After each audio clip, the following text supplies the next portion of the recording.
అయితే తెలుసా మీకు అవి? తెలుగులో ఆస్ట్రాయిడ్స్ ఏమంటారు?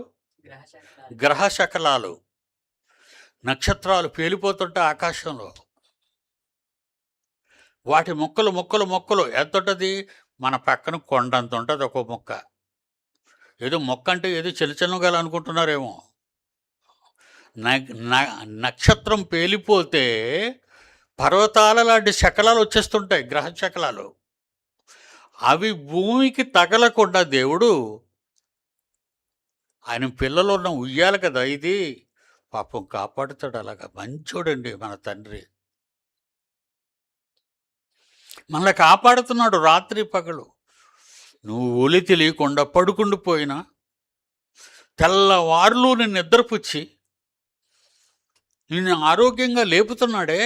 ఏం శ్రద్ధ చూపిస్తున్నావు దేవుడి మీద?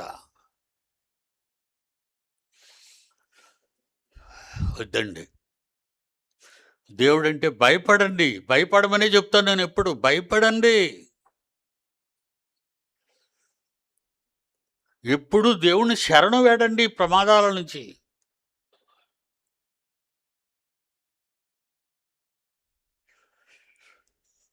చివరగా ఒక వాక్యం చదువుకుందాం. ఇర్మియా గ్రంథం 48వ అధ్యాయం. ఇర్మియా గ్రంథం 48వ అధ్యాయం 10వ వచనం.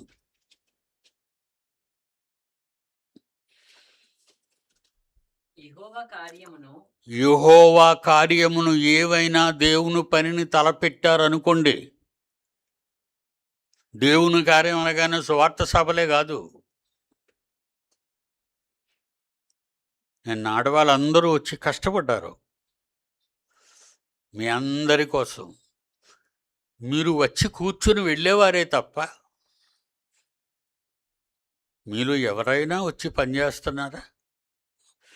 వచ్చిన వారందరిని అడుగుతున్నానండి, మీరు ఏటి దేవుని పనిలో ఉన్నారు? దేవుడు మిమ్మల్ని పుట్టించింది ఆయన కోసం. దేవుడు మీకు ఈ శరీరాన్ని ఇచ్చింది ఆయన పనులు చేయటానికి. మీరేమో మీ బ్రతుకంతా దేవుడినే మర్చిపోయి మీ సొంత పనుల్లో ఉన్నారు. వీళ్ళందరికీ ఒక మాట చెప్తున్నాడు. ఈ మాట చాలా అండర్లైన్ చేసుకోండి. ఎప్పుడు? యేసుక్రీస్తుకు ముందు వచ్చాడు ఈయన, ఇర్మియా ప్రవక్త. ఆయన వచ్చి ఏం చెప్తున్నాడు 10వ వచనంలో? యెహోవా కార్యమును అశ్రద్ధగా చేయువాడు. యెహోవా కార్యమును అశ్రద్ధగా చేయువాడు శాపగ్రస్తుడవునుగాక. ఉందలో చూడండి మీ బైబిల్లో. దేవుని పనిని నిర్లక్ష్యంగా చేసేవాళ్ళు. ఎందుకంటే ఇప్పుడు ఆరాధన అయిపోతుంది కదా, 2వ ఫ్లోరు 3వ ఫ్లోరు సెల్లారు తొడ్డానికి చీపురులు పట్టుకుంటారండి. ఇంకా జనం వెళ్ళరంటే ఇక్కడ మొదలెట్టేస్తారు తొట్టం. ఖాళీ అయితేనే కదండి తొడాలి. ఇంటికి వెళ్ళిపోవాలి, ఆ తర్వాత గోతుకి వెళ్ళిపోవాలి. అంత కంగారా రోడ్డు ఎక్కడానికి? నిన్ను రోడ్డు ఎక్కినా కాపాడుతాడు ఆయన నీ రాకపోకల్లో. నువ్వు నిప్పుతో గ్యాస్ స్టవ్తో ఉన్నది పేలకుండా కాపాడుతాడు నిన్ను. నిప్పు నీకు అంటకుండా కాపాడుతాడు. నీ బస్సు తిరగబడకుండా కాపాడుతాడు. నీ బండి యాక్సిడెంట్ అవ్వకుండా కాపాడుతాడు. ఏటలా కంగారైపోతున్నావు చీపురెట్టుకొని? నేను అందుకని మీరు అందరూ వెళ్ళిపోతారా? అప్పుడు ఇవన్నీ చూస్తుంటాను. వీళ్ళందరూ పని చేయటాలు. ఒకరైతే ఒంగోను కూడా తొడరండి. నిలబడితే ఏమి సరిగా ఊడ్చగలరా? ఒంగోను తొడాలి. చీపురంతా మోపు తొడాలి. చీపురు చిగురు మోపుతారండి ఇలాగా. నీ మొహానికి పౌడర్ రాసుకోవడానికి బాగుంటుంది, అలా దుడుచుకోవడం. చీపురు దీంట్లో ముంచి పౌడర్లో కొట్టుకున్నప్పుడు ఇలాగా. దానికి చిన్న చీపురులో వాడతారు మేకప్కి.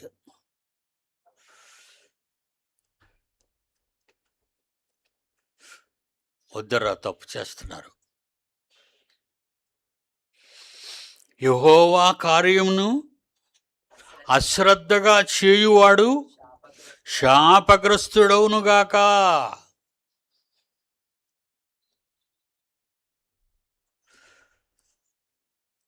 కొంతమంది భక్తులు ఉన్నారండి, వాళ్ళు చర్చికి వచ్చినా ఆ దిక్కుమాను ఫోన్లు వదలరండి.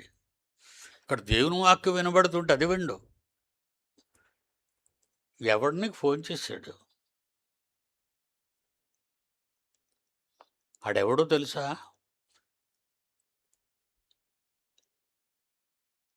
మీ తండ్రి అబద్ధికుడు,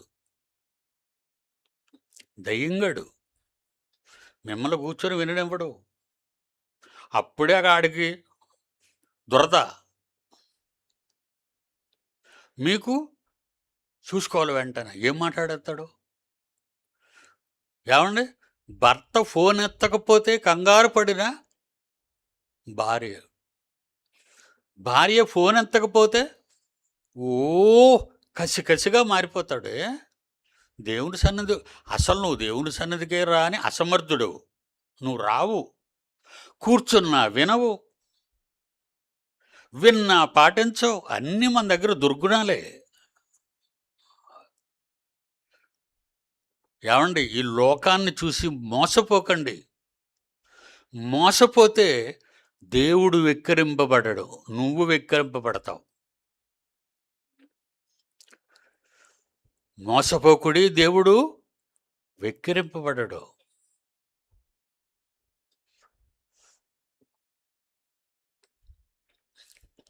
గాడ్ బ్లెస్ యూ.